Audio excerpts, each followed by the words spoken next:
Hi, and welcome to Northwest Book Talk on KXRW 99.9 FM. I'm your host, Patty Grasher. Today, we're kicking off a special four-part series on authors and events, exploring how writers use live appearances to promote their books, build their platform, and engage with new readers.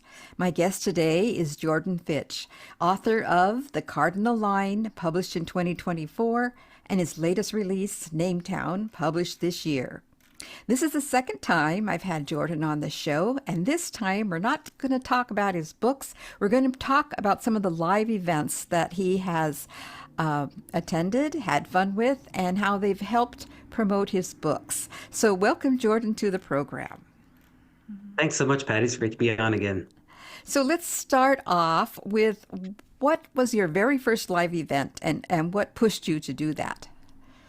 So my first live event was the launch party for the Cardinal line, and this was at Camas Cellars in Camas, Washington, and it was a big step in my author career, doing a live event with my name on the paper. And this was a great event with friends, family, and other neighbors coming in from the streets.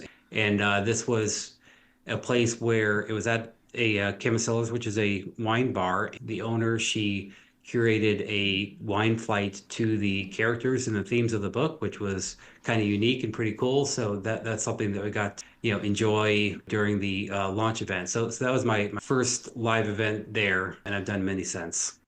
Yeah, that's a very fun thing that she actually what do you call it? Pushed your book through the draft or whatever beer that she created. So what are some of the challenges that you found in attending live events? Well, it's always important to keep expectations low.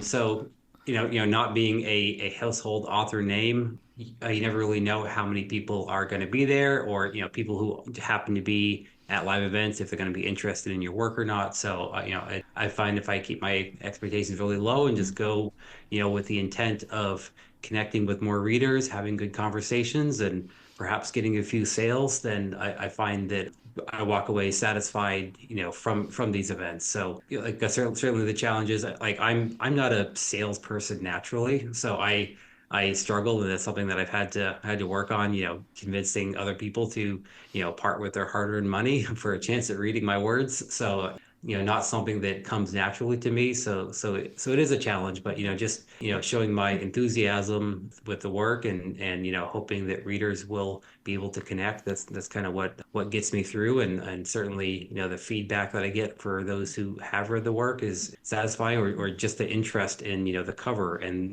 the back, the description of it, and, excitement in reading it really means a lot to me. So just getting that out of, these events and connecting with new readers is something that's really satisfying to me.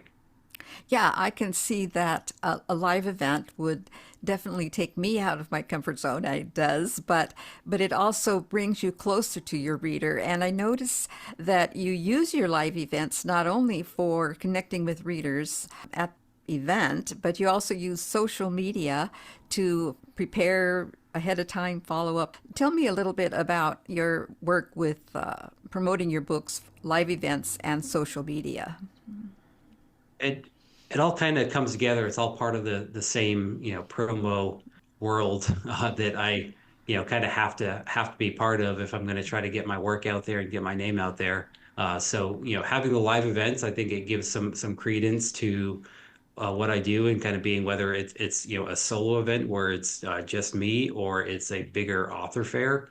Having that B-roll with either photos and videos to use on the various social media platforms is fun, and it helps, and it drives engagement and comments. So that sort of marketing aspect of it, which I don't think anybody really enjoys that, but it's fun having some of that material. And each event I do, I can have some new pictures and new video, to kind of brighten the social media landscape for what I share.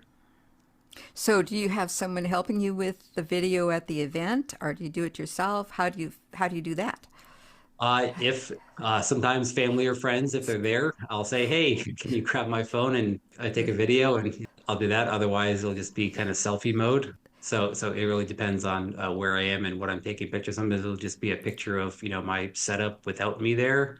If I have somebody else who's willing to, be part of the game there, then I'll have something with me standing there. Okay. So I noticed that you got a venue at Barnes and Nobles, and I thought, oh, wow, that's cool. How did you get that event? So that one at the Barnes and Noble in Vancouver, I've been to two, and I have another one planned for November. I went in and talked to the store manager. Barnes and Noble is a little bit different than some of the other independent bookstores, but I just went and talked to the store manager. Showed her the books that I have out there. I had my books available through Ingram Spark, which is the main distributor for most libraries and bookstores around the country. So that was key. And then she talked about how they have a big audience of thriller readers. So my type of work matched up with the type of books that they sell there, and she thought it'd be a great thing. So they ordered some, and then I showed up and had my table set up. That works a little bit differently than other kind of standalone events because they pre-purchase the books, and I'm basically there to sign them and talk to readers to help sell them. So I've done that. The other Typically, I will supply the books myself. I'll purchase them, through KDP or Ingram Spark, and I'll walk in with my own books and sell them directly. So that's a different type of sales, but through Barnes and Noble, basically there, then they check out at the register. So how did that event go? Or you have two more? How is it working with Barnes and Nobles versus other bookstore events, smaller bookstores? Oh, it's great. So certainly Barnes and Noble gets more foot traffic than some of the smaller independent bookstores.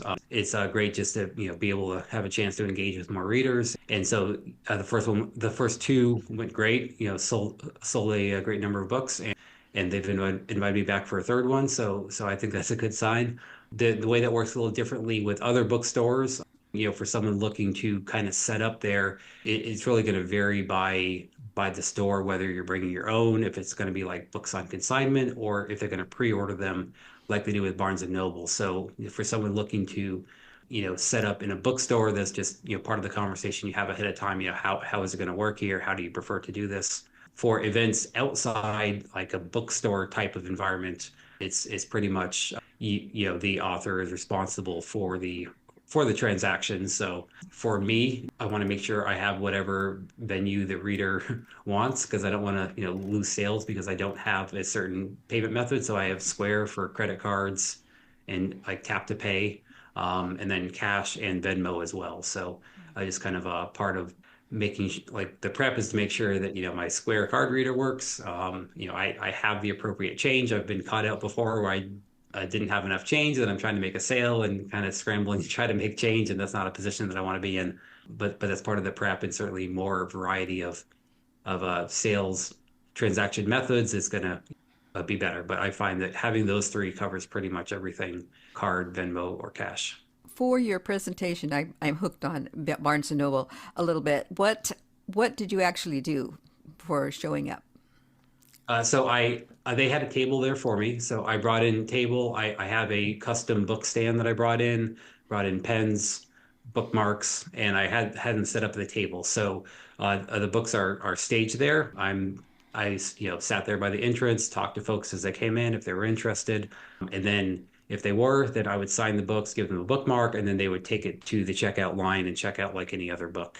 So that was pretty easy. You didn't have to give a talk or anything. You just were there. So that's cool. So tell us a little bit about your table setup.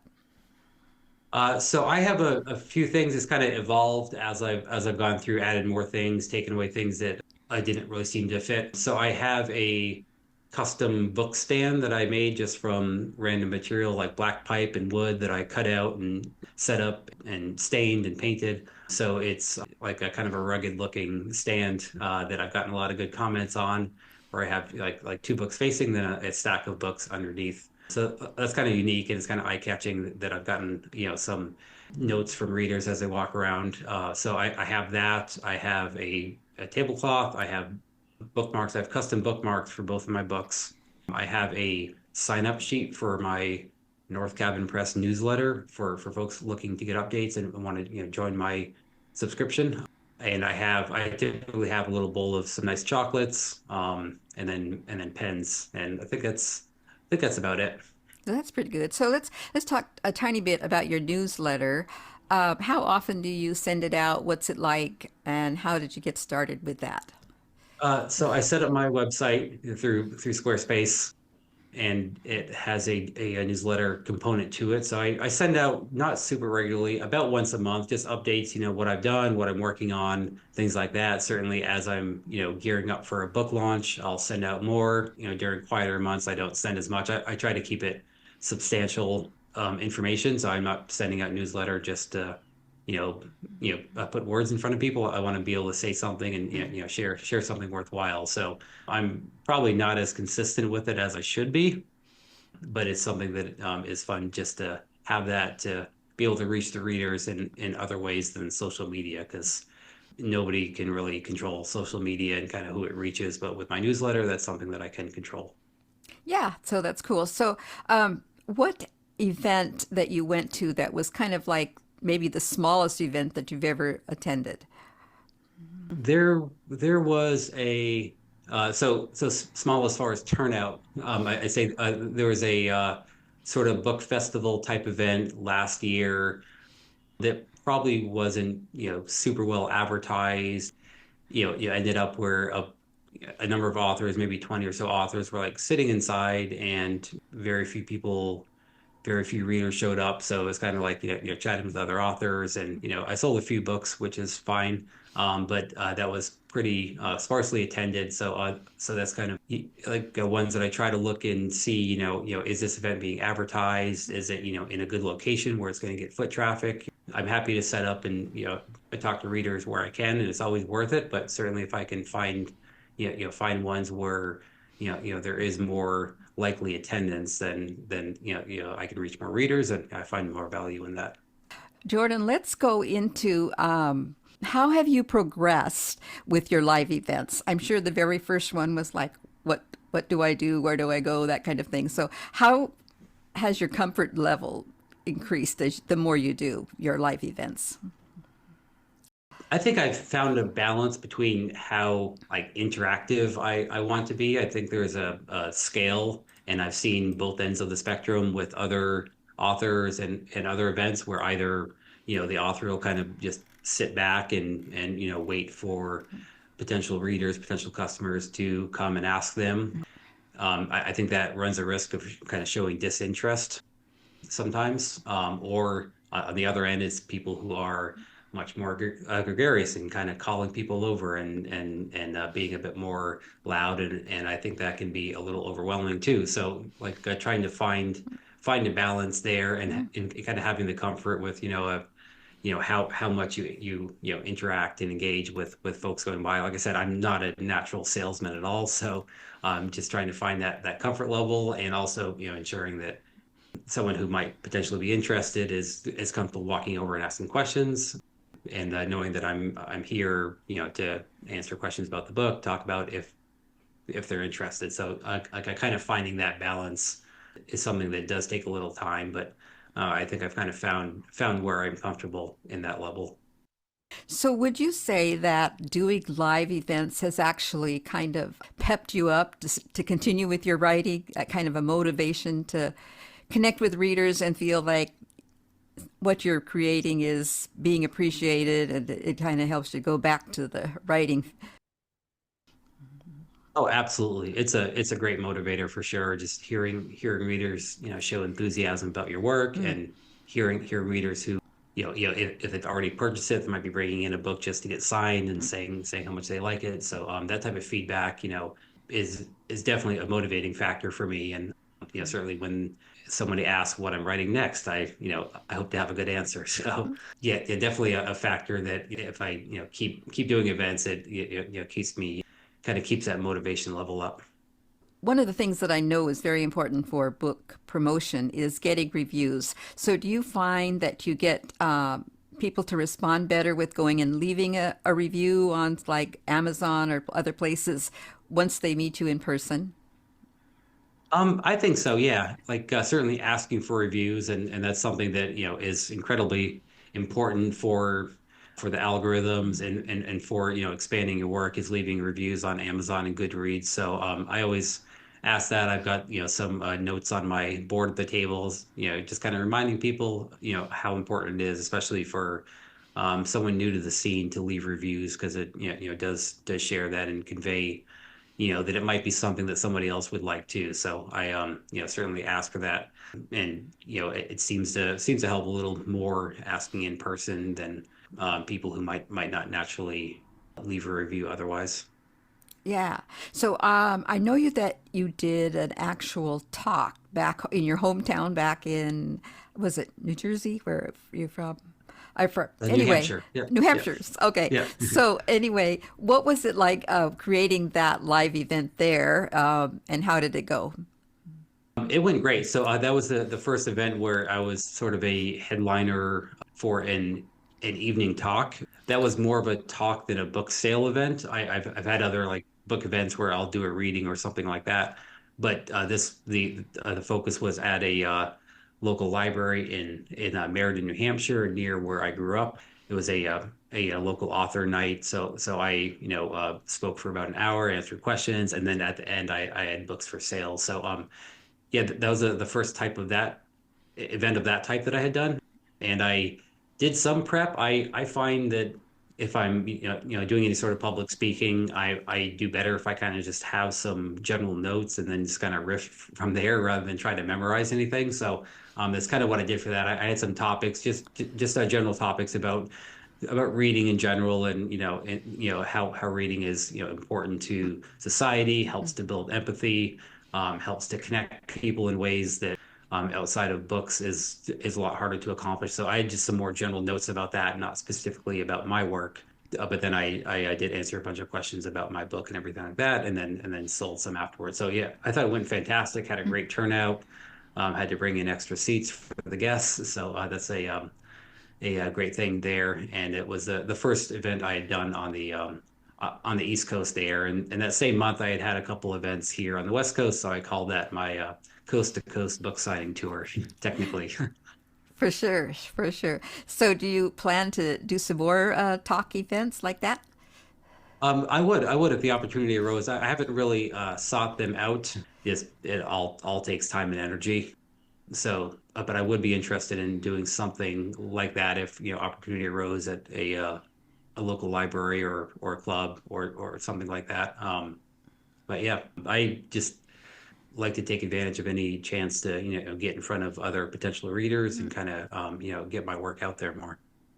So tell me about some of these events. Do you have any particular connections with people that kind of remembered afterwards that they were somebody, let's say, maybe from your past, connected with you for the first time in a long time, or maybe it was something funny, or what's some of the events that maybe you remember long after the event?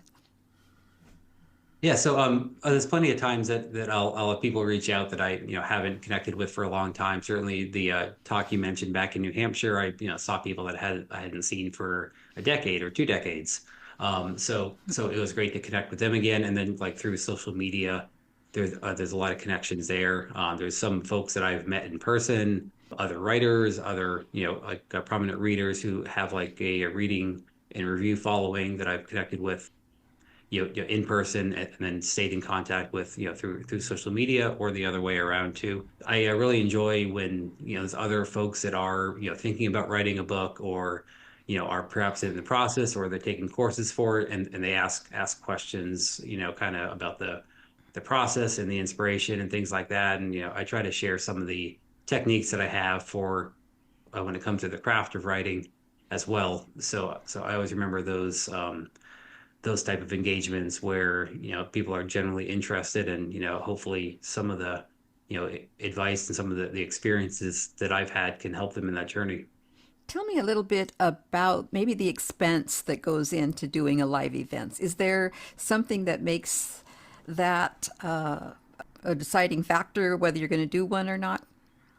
Sometimes, yeah. I mean, so most of the events that I've done are just kind of mutual between myself and the place of business. I've done a few different breweries and wineries, places like that, a few other bookstores, but there's typically no cost to set up there. But I'm also, like not getting paid to be there. So it's just kind of a set up a table in the corner. We'll advertise together, cross promote on social media. So, the actual venue is usually no cost. The exception being like book fairs where you're paying for a table space. So sometimes there's that, and depending on the size and how that's organized, those costs can vary quite a bit.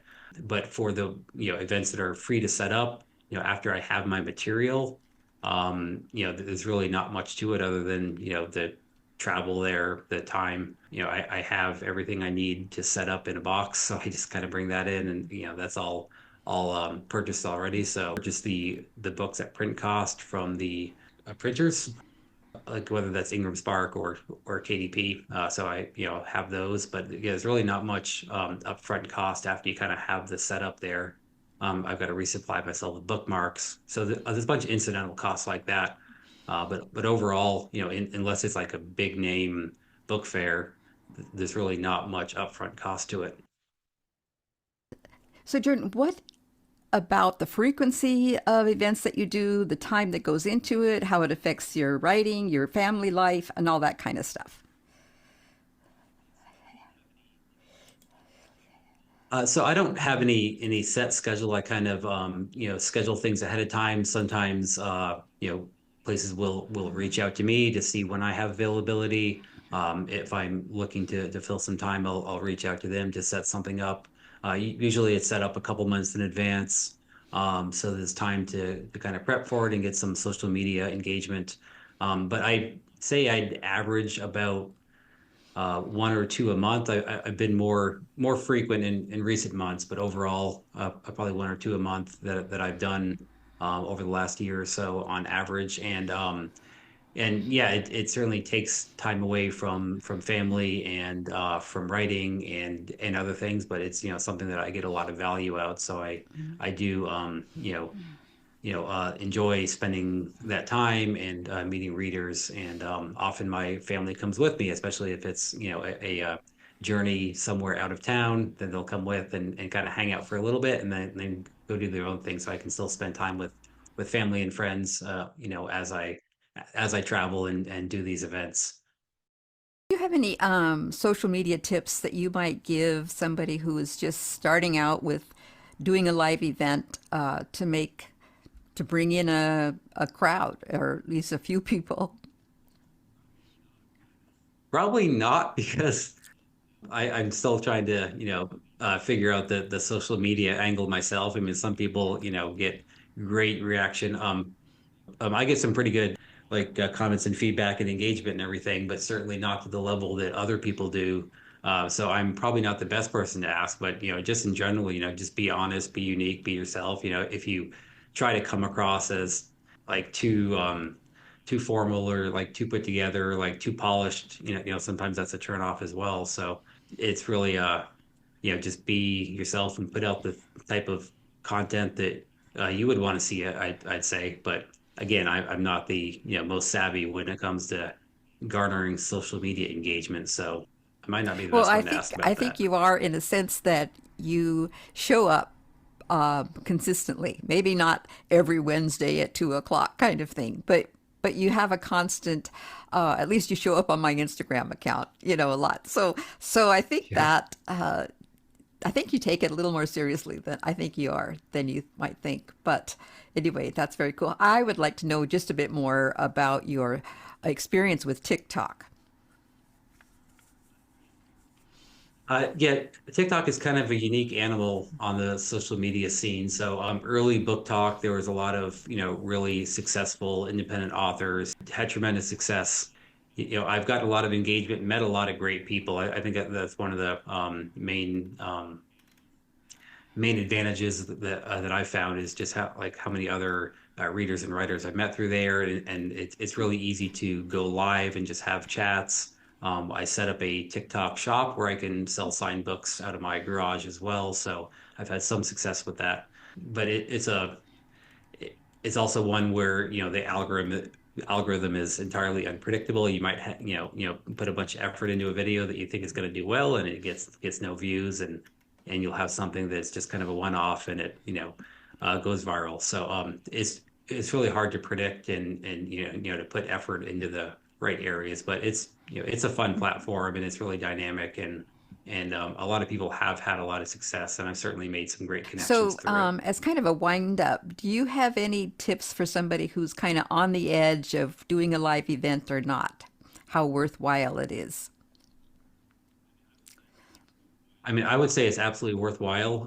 It's a step to take that I know is difficult for a lot of people who aren't used to public speaking, engaging with strangers, especially when you're promoting, something that you've poured your heart and soul and perhaps many years into, and then, hope that someone else is going to have the same interest that you are in it. So it's really a big step to take and can be intimidating, but I'd say just try it. Try it on a small scale, or you could, sort of practice with friends and family if that's something that you think might help you. But I think it's definitely worth it, and it's a important step, and especially for independent authors who are trying to kind of get their name to a wider audience. It's a great avenue to do Yeah, that. I think you started off great by doing it, like you said, at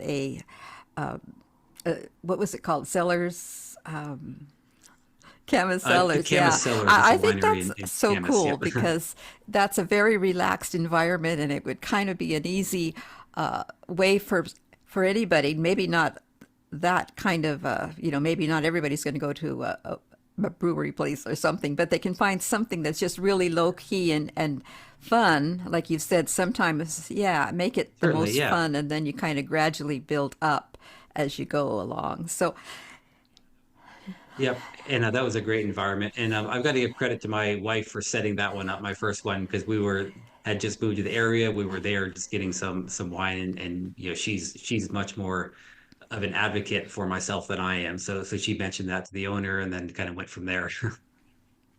oh, that's great. That's great to have an advocate. Yeah, family's important. Sometimes they're willing to put yourself out there more than you are yourself. Well, Jordan, I want to thank you for being on the show. I think we've learned a lot. It's very fun. I really appreciate the fact that you do live events so many, and like you say, by keeping your expectations low, it takes away some of the fear or some of the disappointment that might happen. Yeah, thanks so much, Patty. Thanks for having me on. It's been great talking to you. And take Oh, care. great. All right, so that was Jordan Fitch sharing his experiences and insights on how he uses live events to connect with readers and build their platforms. To learn more about Jordan, his books, and additional resources, visit northwestbooktalk.com and search for Jordan because we've had Jordan on twice, so look twice for his great talks and follow up questions. I hope today's conversation gave you practical ideas and encouragement for your own journey. This has been Northwest Book Talk on KXRW 99.9 FM. I'm your host, Patty Grasher. Today's episode was part one of our special four-part series on authors and live events. Thanks so much for listening. Until next time, keep reading, keep writing, and keep connecting through books.